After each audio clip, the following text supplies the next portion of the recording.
Even though it's not in the name, literacy definitely has a place within STEM challenges.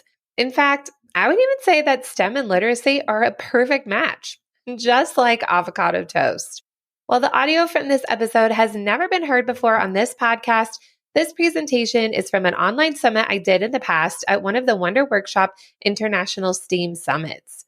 I'll be sharing 5 different ways that you can combine STEM and literacy together and make the perfect pairing in ways that you might not have thought of before. I'm more than just a STEM coach in this episode. Think of me more as your STEM chef.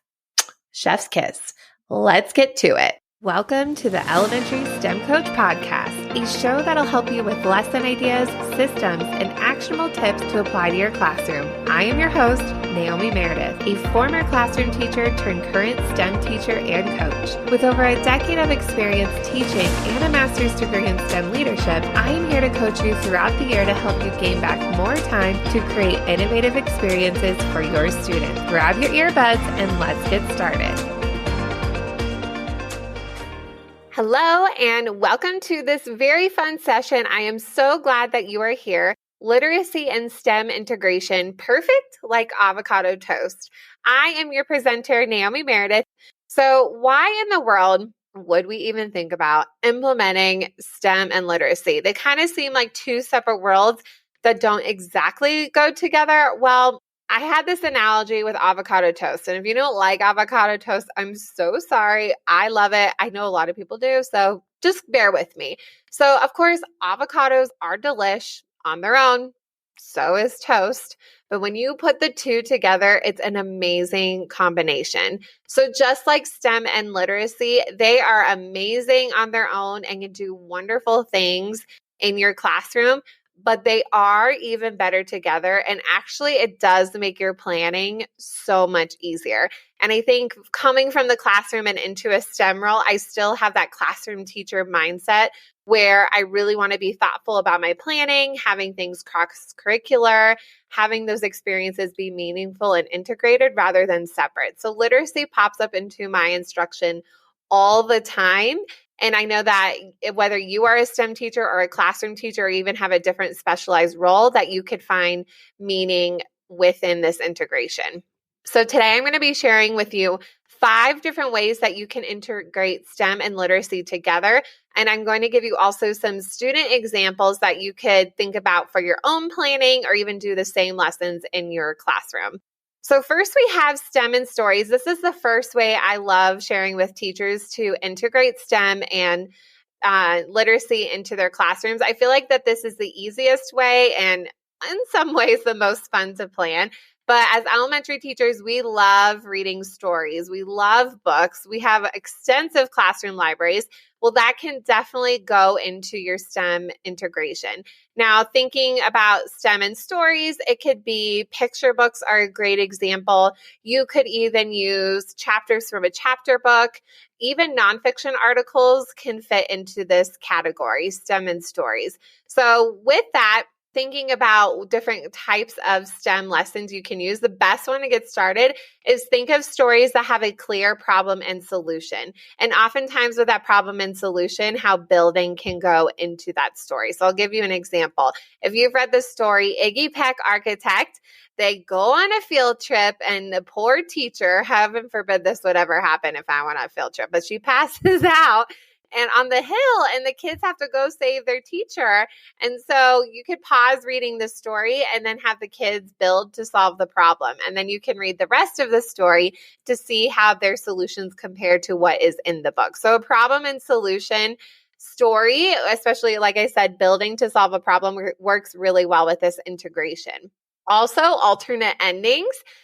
Stories that would change if the ending was changed. So you're really thinking about that story structure with both of these, problem and solution and alternate endings, parts of a story, beginning, middle, and end. What if the ending did change? You could have students write the alternate ending and then build what that alternate ending could be. So that, again, a very easy integration. I know you're thinking of books in your head right now. Also, with STEM and stories, this is a great way to explore nonfiction topics. So some stories have specific science and nonfiction topics that it touches on, or you can integrate other types of science within the story that would actually make sense. So you could go either way with that. What's really great is if you're using a fiction story and then you're exploring nonfiction topics, you're really going into those standards when it talks about the paired selections and comparing and contrasting. Or you could do a nonfiction story and then a nonfiction exploration.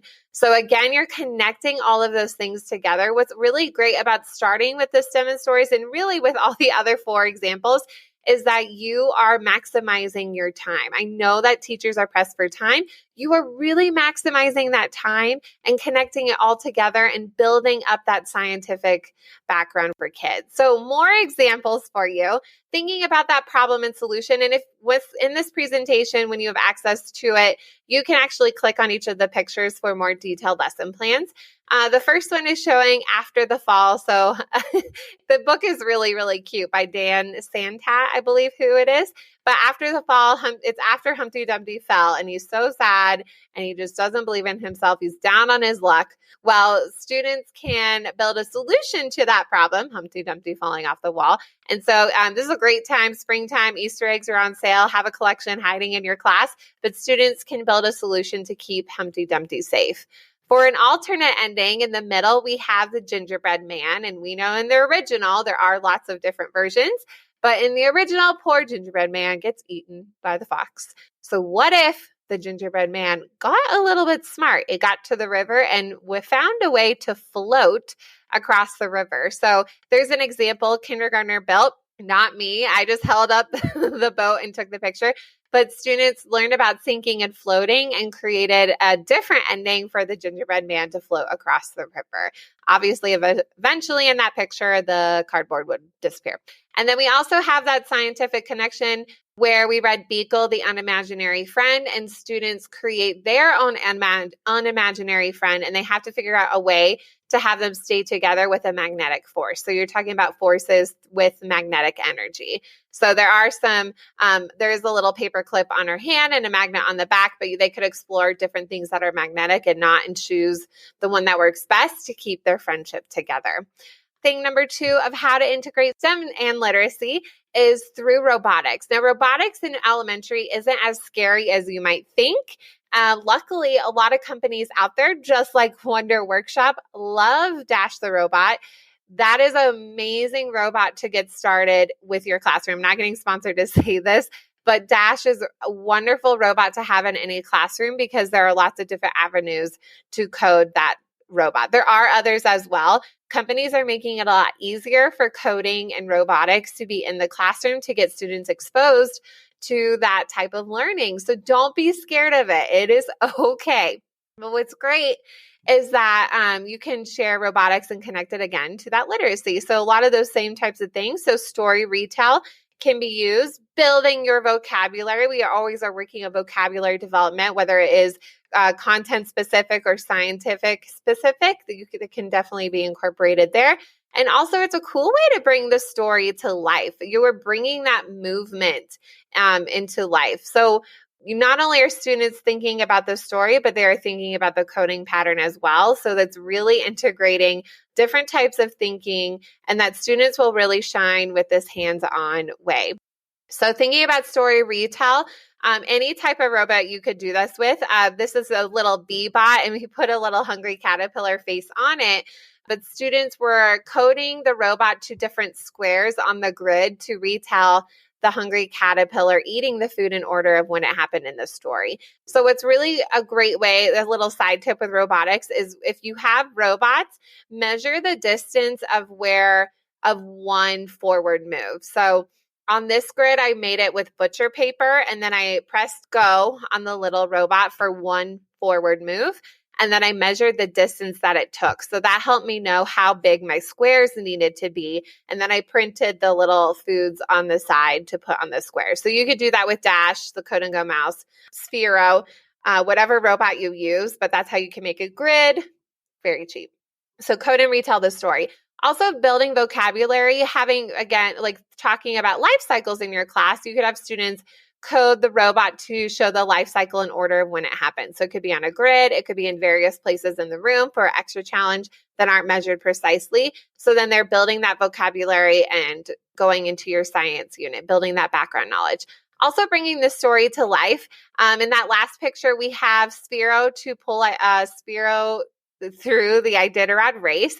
And so we were reading some fiction stories, kind of goes with that STEM stories as well. But it was bringing what the Iditarod is and how that is an annual event in Alaska. If you're from Alaska, I hope you've been to Iditarod. I want to talk to you. Sounds super cool to go to. I would never run the race, but I really want to go see it. But you can bring the story to life and make it more hands-on and tangible for kids. So robotics is a great way. Don't be scared. You can definitely do it. Another way to integrate that literacy and STEM together is green screen. Now, you don't have to have an official screen. I have a blue screen behind me, a blue painted wall. The one right next to me is green, but you can get creative with that green screen as well. Go to Dollar Tree and get a green plastic tablecloth, and it can be hung anywhere in your room. You definitely want to have great lighting. But also you think it even more creative. I could use this green stool behind me as a type of green screen. You can use green shirts, which you'll see in some of these examples, as a type of green screen. So think outside of the box when it comes to green screen, because you could definitely do it on a smaller scale, which even might be more tangible in the classroom when you're thinking about the noise level and the space that you have. So green screen is really great when you were thinking about book reviews. I know a lot of units are talking about opinion writing, where you're trying to persuade someone to read the story. You can amp up your game with book reviews with green screen. Weather reports, a classic example, but it's a great way for kids to work on writing a script, practicing that oral reading, which is another standard, that oral recall, that oral retell. Write a script and they can tell the weather report of that day. Getting overwhelmed with researching, planning, and teaching meaningful K-5 STEM lessons? It can be a lot of work, and I completely understand. When I walked into my brand new role at a brand new classroom with zero curriculum, over the years, I've been developing a K-5 STEM year-long plan that is rooted in standards, the engineering design process, and station rotations. In fact, don't just take it from me. Here's what other teachers are saying about these plans. Anne says, "This was a very helpful resource for me as a new STEM teacher.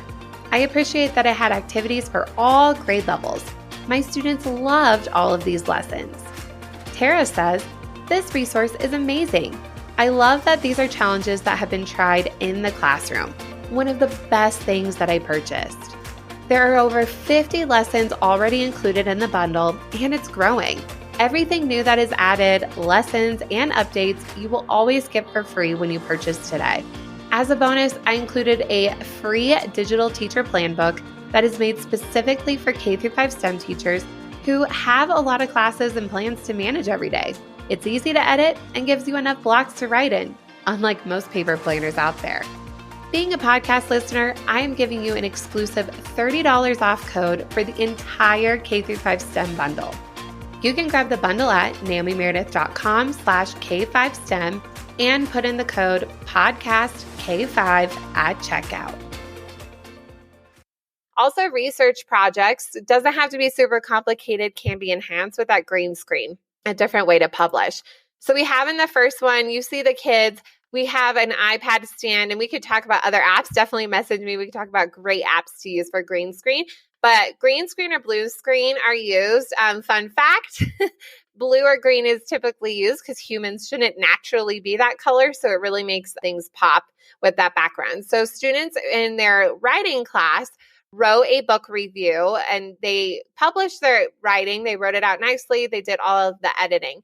But then to share with their audience, we didn't just type the story. We had kids verbally retell their story. So you see that there's a little script hanging on, or their writing hanging on the tripod, and the student was reading their published piece. From there, and I wish I had a picture of this, from there in the green screen app, we put the book cover on the shirt. So it looked like the kid was wearing their shirt to promote it, like a little bit of marketing about their story. In the middle, of course, we have a weather report. That was the weather that day. So students quickly in the morning wrote their weather report, practiced their script, and then they read it out loud and pointed to what the weather was. And then we uploaded that video in Seesaw. The last example is me for a research report. I was wearing a green shirt and I blended him with the green background and researched about a famous person in STEM. This was Mae Jemison. And it goes along with those, like those old school, but when you have kids research about a person, they cut out the paper and put their head in it. It's like that idea, but in a green screen, more interactive way. And I'll tell you, if you just show the kids this video, they will start laughing. It is a little bit creepy if you don't stay still. My head was floating around, but it was just a fun way to prepare a research report. Stop motion animation, one of the oldest animation techniques out there. It's still used today. It's used all the time, but it's also a great way that you can integrate STEM and literacy. Again, this is like a low floor, high ceiling type of activity. I've learned so much about students' patience and creativity. So much happens with stop motion in front of the screen. It's like, it doesn't take a whole lot of hard technology. There are lots of free apps out there, but students really are focusing on paying attention to detail, how they're going to manipulate the tools so that they can move smoothly. So this is really great for those problem solving skills and, if you can, collaboration. So stop motion animation can be integrated with literacy. Again, that's story retell. That's really a big thing with our comprehension. Again, building that vocabulary. And it's a cool way to do creative writing. I love stop motion animation. And you're going to see in these examples, you actually don't really need anything fancy. When I started this in my K-5 STEM classes, I really didn't have a huge budget. So I actually had the kids do all of their stop motion animation, like that middle picture, with paper. So we drew the props and then they moved them. So you can just do paper. If you don't have any budget, you can get started. That, like I said, the app is free. So if you have even your phone or 1 or 2 iPads, you could get started with stop motion animation. So the first one with that story retell, this was a great starter activity. We combine Legos and modeling clay, but we talked about quickly different, or if you're even doing a fairy tale unit, we talked about different fairy tales, and students had to retell the story through movement, and they weren't allowed to add sound or music. So they had to be very clear with their visualization and the movements of their images to show accurately the story. So the first one you probably can guess is Little Red Riding Hood. And so this group did a really great job collaborating together and retelling Little Red Riding Hood, and we would all guess what the fairy tale was. Another one that was really great, I don't have a picture on here, but it was The Tortoise and the Hare. And the kids had the little tortoise and the hare move inch by inch and had the whole story. It was amazing. And the tortoise was made out of clay, and then the hare was made out of Lego. It was so cute. When you're thinking about that building vocabulary, 5th grade was talking about the human body system. So they researched about a different body system, like very specific, more like a body part, like eyes, your heart, ears, more specific things. And then they had a rubric to what they needed to include in their stop motion video and all of that. I'll show you a couple of examples, or I'll link these in here. That way you can watch them on their own. They don't have sound. So if you go into the presenter notes, they're right there. Also with that creative writing, we really want to encourage that creativity in our classrooms and having those narratives that are just have that creative piece and all those story elements. So students could complete their creative writing and then create a stop motion animation to tell the story that they're trying to convey. So they could narrate over their movements with their creative writing piece. So I definitely recommend stop motion animations, 2nd grade and up. I think you can do it with KN1 with some guidance, but 2nd grade usually can be a little more independent and understand the picture taking process. Makerspace, of course, all these big names, and they really aren't scary. I think you can definitely do it. But Makerspace is my 5th way for integrating STEM and literacy together. And so you definitely, again, can integrate the two and make a meaningful experience. When you're thinking about stocking up your makerspace, having donations from home is a great place to start. Or even if you're wanting to do it next school year, I have a little bin at my house where I start collecting things all summer long, and then I'll bring it into school. So cardboard for sure, bottles, all those sorts of things. But writing game rules is a great way to integrate that makerspace experience when you're talking about a how-to and how to be really clear with your writing. And playing a game, you have to be very, very specific. And you might even be thinking about some games. You're like, there's some games that have not very good rules. So those are some good non-examples as well that you could share with students. You definitely can integrate that engineering design process, which a lot of states are adopting or already are using the next generation science standards, which do have a portion that have the engineering design process. So integrate that makerspace, that science piece, all the literacy, those can all be connected together. And then, of course, research projects are a great opportunity to use makerspace because really you don't need a whole lot of materials. If you just have some cardboard and tape, you're good to go. When you're thinking about those game rules, students can design a game using cardboard, tape, marbles, and then create those game rules. So how many players are needed? What do you do step by step? If I were to read your directions, would I know how to play? You could even have the editing phase where the game is created. Students have to read the instructions. They can't ask the author and then figure out how to play. And then they can give feedback on the game rules. That could be that editing, that peer review, and see how they could change the rules so it makes more sense. Or even giving feedback like, hey, we found another way to play. Maybe you want to change this piece up. So that would be a great way to make that meaningful editing part. When you're building that vocabulary, the engineering design process, so you have the problem you're trying to solve, and then that research piece and keeping track of information. This is just one way, but building a cardboard airplane, and you're talking even that math with the STEM, all the different measurements and the lines and angles of how you should set up different parts of the airplane. You could go through that whole engineering design where students are gathering data and also writing the modifications that they made to their airplane and how it improved their design. So you can definitely go deeper into the responses for various phases. I think that modification piece and also explaining how the design worked are great opportunities to really integrate that writing and that oral communication. Research projects, like I said, low prep, this is a recycling plant. So we were researching about how recycling plants work and what types of things can be recycled.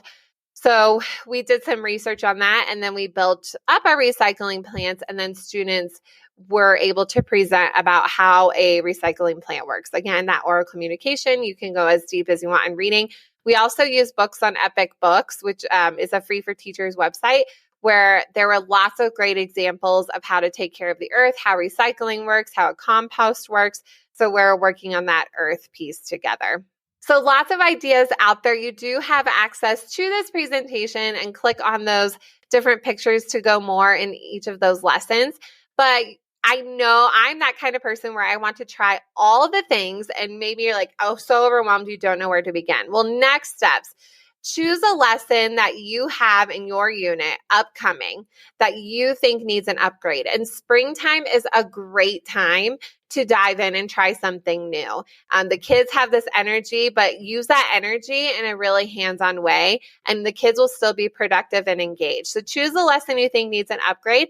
Try one of these ideas. It could be a lesson, or it could be a whole topic. Maybe the last month of school, you want to do makerspace. So you're talking about Earth Month. Bring in your recyclables. Let's find what we find outside. We can build with it. So definitely use what you have. You don't have to start off completely fresh, but use that little upgrade. So make it gourmet avocado toast. Get really good. Don't feel like you got to make all the different avocado toasts. Make one really good with the salmon and the egg and the capers, like that picture. Oh my gosh, I am getting hungry right now. But make that one lesson really, really good.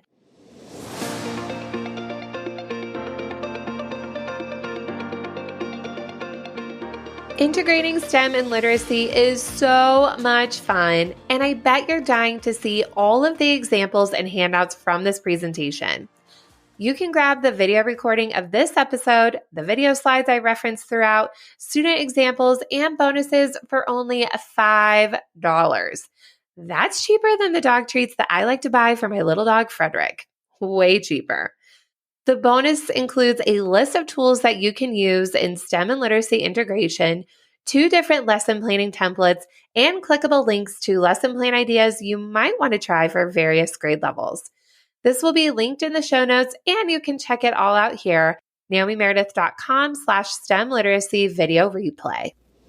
Thank you so much for listening to today's episode of the Elementary STEM Coach Podcast. I would love to connect with you over on Instagram at @NaomiMeredith_ or send me an email to elementarystemcoachpodcast@gmail.com. Also, make sure to check out my website, naomimeredith.com, to see all the show notes from today's episode and shop my K-5 STEM resources. Any questions you have, needs for resources, or ideas for episodes, get in touch. I'll talk to you soon.